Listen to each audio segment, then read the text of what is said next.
Hi everyone and welcome back to Nina's Chelsea Corner. Welcome to my channel if you're new around here, and welcome to episode 3 of On the Bench with Nina, where, as you know, this is the new show where I invite new guests, and as you can see, I've got Ella with me today. So we're just going to talk through how the Arsenal game went and obviously build up to Chelsea Brentford at the weekend. And yeah, guys, obviously subscribe to my channel if you haven't done so. Comment as we go along, and can't speak. And also like this video. But yeah, Ella, thank you so much for joining me. How are you doing? I'm good, thank you. First of all, thank you for having me. I'm really excited. But yeah, I'm doing really well. How about you? Yeah, no, I'm good. I was just having a chat earlier about the Arsenal game because, to be fair, like on my course, the majority are Chelsea fans, so it's actually quite nice to have people that have your back. But obviously, there are the few mouthy people that are like, "Oh yeah, Arsenal had their crappiest performance and you still couldn't beat them," and that's been circling quite a lot on social media. But what were your thoughts on the game? Are you angry or are you content? And yeah, sort of has that changed since the game? So before the game, I definitely was one of these people saying I'm happy with a point. I'll take a point here because I wasn't too confident. Our performances at home haven't been that great. Obviously, we know Arsenal are a lot better at the moment than us. So I was definitely one of those people saying I will take a draw. Flip to at the end of the game, I was fuming. Classic Chelsea, can't put a 90-minute performance together. First 75 minutes, I sat there thinking, this is actually so nice to watch. I just felt so happy with what I was seeing. We had Martinelli, Saka on lockdown. Odegaard was nowhere to be seen. But you know what? They didn't put out their best performance, but we actually put in a really, really good shift. Now I've had time to, digest everything. I'm super happy with the performance, and there are so many positives to take away from that game.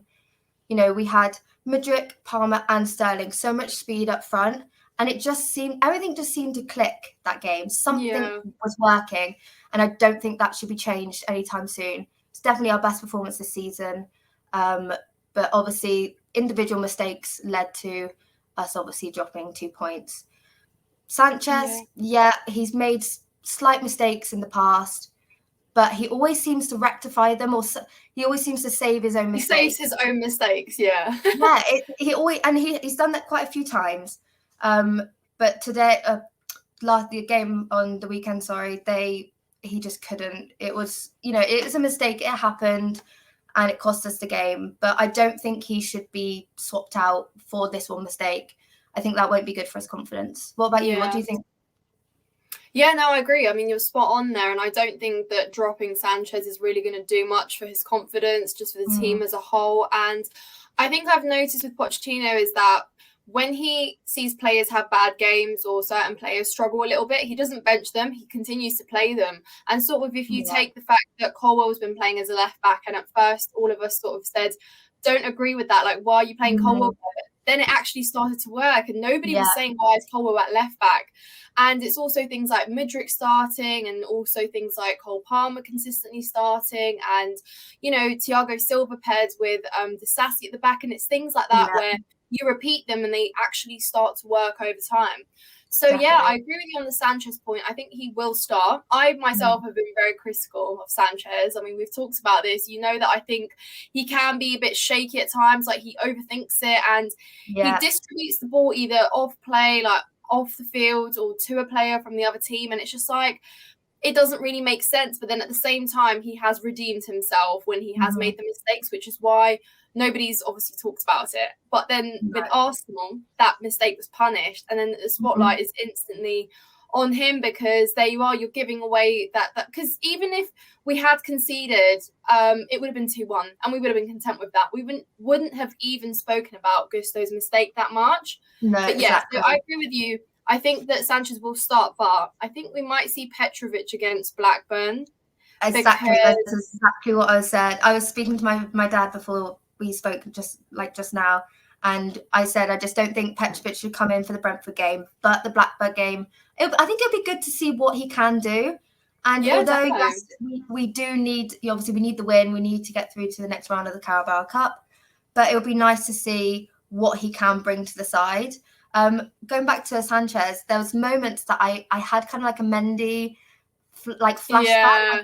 There's just I never used to feel confident when Mendy used to have the ball at his feet. Kepa I felt a lot more comfortable with, but there's times that I see bits of Mendy in Sanchez.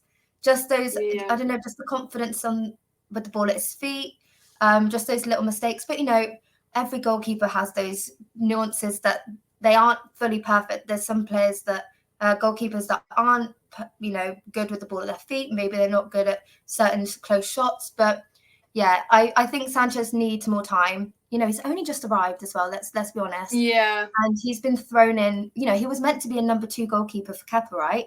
And he's just been thrown in as number 1. So yeah, I think he needs more time. I think it's good for him to, continue starting. Because I don't think it'll do him his confidence any good if we just take him out straight away. So yeah. And obviously going back to the Arsenal game, Cucurella, I don't praise Cucurella often. You and me both. Yes, since Brighton, I feel like Brighton has ignited there's something inside of him. He was an animal against Brighton.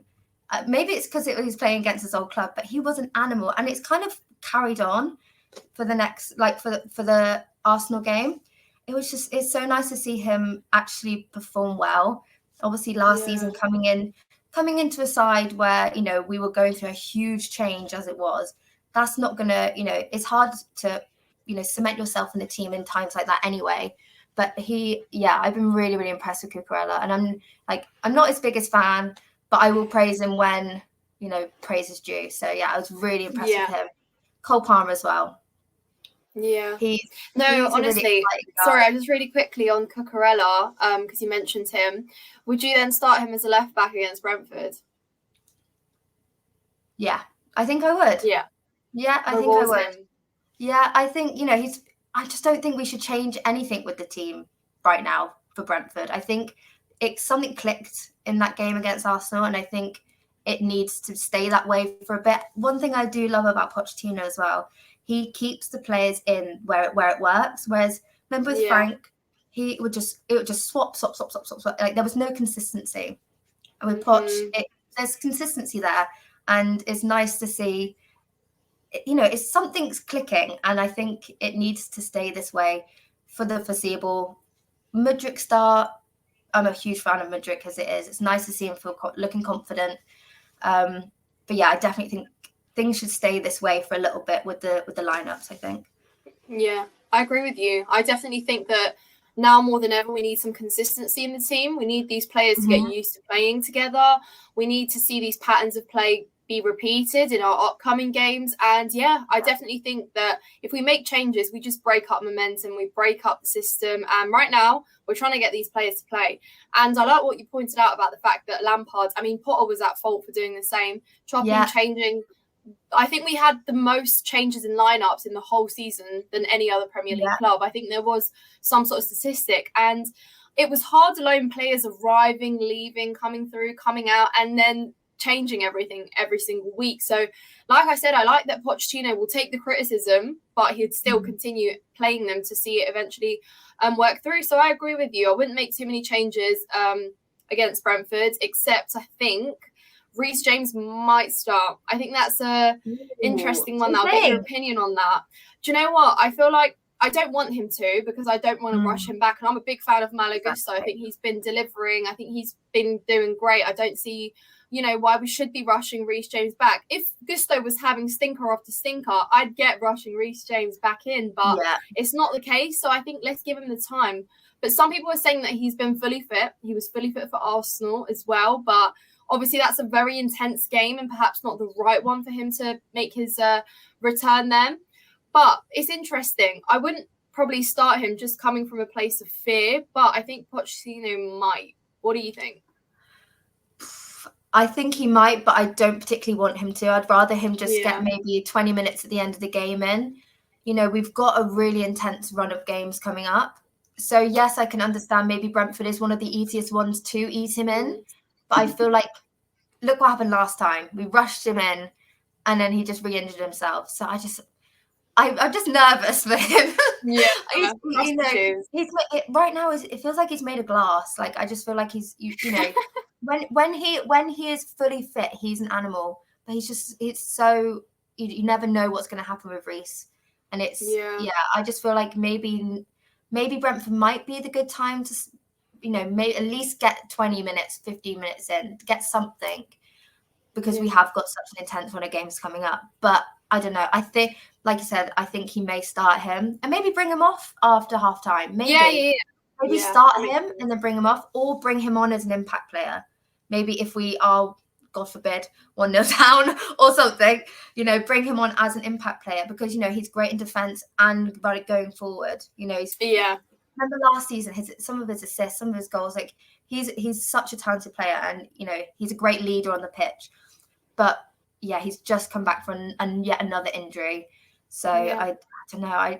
I think he might start, or at least show an appearance of some sort. But we cannot let Brentford do the triple over us at home. Like, it just can't happen. No. And you know what? That's exactly the fear of mine as well. And I think Brentford are always a challenging team. I think, at the minute they've got quite a few injuries as well. They're not perhaps at their best. I think they're sat 14th. So just sort of kind of behind us, or where we've been recently anyway. And I never look at Brentford as an easy game ever. No. So that's probably what stresses me out. And obviously it's West London derby as well. So it's going to be interesting. But for me, it's mostly going to be turning up and actually putting a performance in and finishing our chances. If we can do that, then I think we can actually get something out of that game. But again, I don't want to put the pressure of this is a must-win game. This is a must-win game, because games should be won by Chelsea. Like, I want to stray away from that mentality. Oh, I don't want to be under this pressure. We have to win. I actually want to go into a game thinking, why do we need to win? Can we win? We need to actually go away from that. And like you said, we went into Arsenal thinking, let's get a point. We'll be happy with that. We'll be content. But we need to stray away from that mentality. Yeah. Ella, we get to make it 5 games in a row unbeaten if we win against Brentford, and obviously draw. Not the best, but still, when's the last time we went unbeaten in that long of a streak? In a run?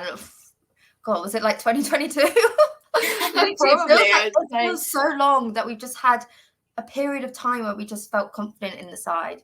And I feel like going from a performance we had against Arsenal, I feel a lot more relaxed and more confident going into the next run of games we have, because we don't have a nice run of games coming up, let's be honest. A lot of derbies, a lot of top 6 teams we're going to be playing against. So the performance we put on against Arsenal is definitely set us up in the right frame of mind, right mentality, and confident as fans. I wasn't at the Arsenal game, but obviously I heard from you the atmosphere was good. We need to make Stamford Bridge a fortress. Like, the last time I was at the bridge, it was end of last season. Who were we playing against? I saw them against Palace, and I think it was Newcastle. And what, very last game of the season? Yeah, and it was so much atmosphere. But there's other times that I've gone to Stamford Bridge, when we were playing in the Champions League, and the atmosphere just was not there. So I was speaking to my dad as well again earlier, and when he used to go in the 70s, 80s, it was a scary place for people to go. So it would be great to get the atmosphere back going. I know you go to pretty much every game. How is the atmosphere at Stamford Bridge at the minute? I know the Arsenal game you said was good atmosphere. No, you make a really good point, because Stamford Bridge isn't what it used to be. And I think partially we can't really blame the fans too much, because we had to watch last season, and fans were turning up week in, week out. And for me, the problem wasn't even losing. It was the fact that the players just weren't turning up for us anymore. And it's like, we're coming from after school, after work, this and that. You're paying money, and you seeing your players don't even want to put a shift in. So it got to a point where last season it got really, really dull to be there. The atmosphere felt hostile. It wasn't nice. And I think that has changed. It has improved the season, definitely. But like you said, even with Arsenal, the atmosphere was incredible. I mean, we had the Eden Hazard thing poster out down in Matthew Harding. It was that the fans turned up. We were singing, Champions of Europe, you'll never sing that, and all of those things that we still have, one up on Arsenal. And despite where we are in the league, they were runners up and we were 12th last season.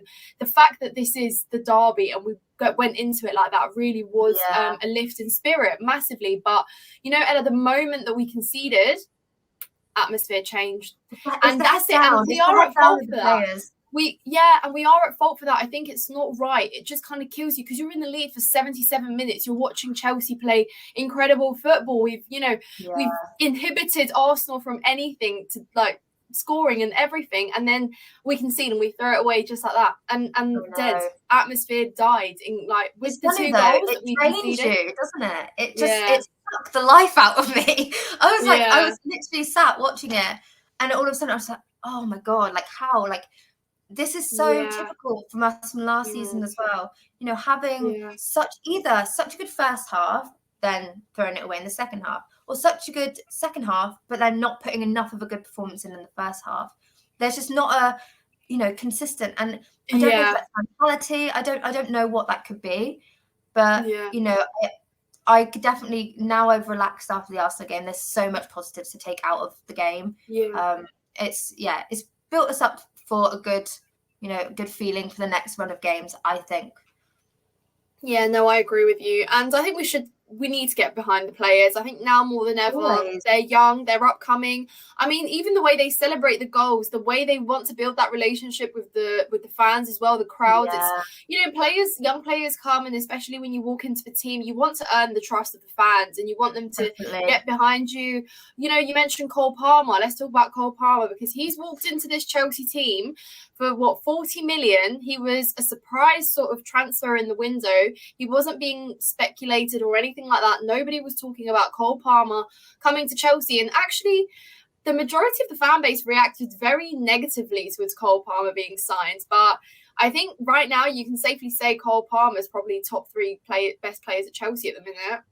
100%. He's walked into this team and just said, I'm here. That's basically what he's done. And he's cemented himself. Like he's got so much creativity, which I think we've lacked for so long. He just, you can see he's everywhere, and he works well with Mudryk and Sterling and with Gallagher. They both work well, really off the ball.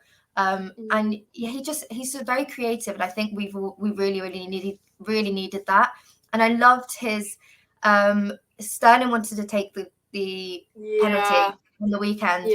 And he was like, and then Enzo was like, no, come on, like let's give it to. And like I just love his confidence. Like he believes in himself. He's how old is he? Like 22, 21? 20. Oh my goodness. 20, See, like 21. Well, Man City must be gutted for letting him go, let's be honest. I think he's going to be definitely one for the future and one for right now as well. I think he brings so much creativity, so much. It just looks fresh. He just brings something fresh to the team. So I'm really, really impressed with him. Super impressed. Yeah.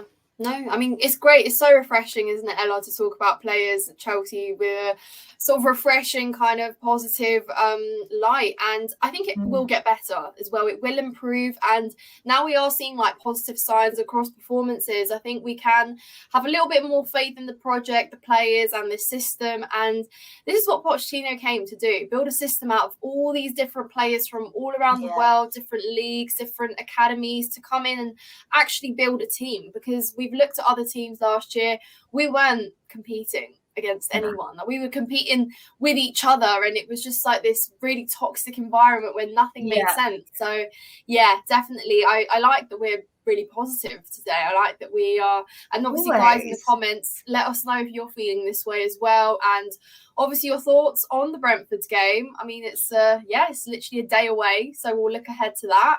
Ella, what are you thinking? Let's round this off with a little score prediction, should we? Yeah, I was just about to say, what do we think? What do we think? I'm going to go... You go first, go on. Go first, you're my guest. Okay, let's go. I'm going to say 2-1 Chelsea. Nice. Okay, I was going to say... 2-1. No, I was going to say, I said in my Chelsea Fan TV preview, I said 2-0 Chelsea, which means clean sheet, which means Sanchez gets back in the good books. I'm manifesting let's for him. hope. I criticise him, but I'm rooting for him. Truly, like I don't want to see it fail. Like it is what it is. But yeah, I mean, really good stuff, Ella. Thank you so much for coming on. It's been a pleasure to have you on the bench with Nina. And of course, thank you for having me. guys, it's been really fun. No, obviously, a pleasure. And guys, I will link Ella's Instagram in the description below. So be sure to check out her page as well.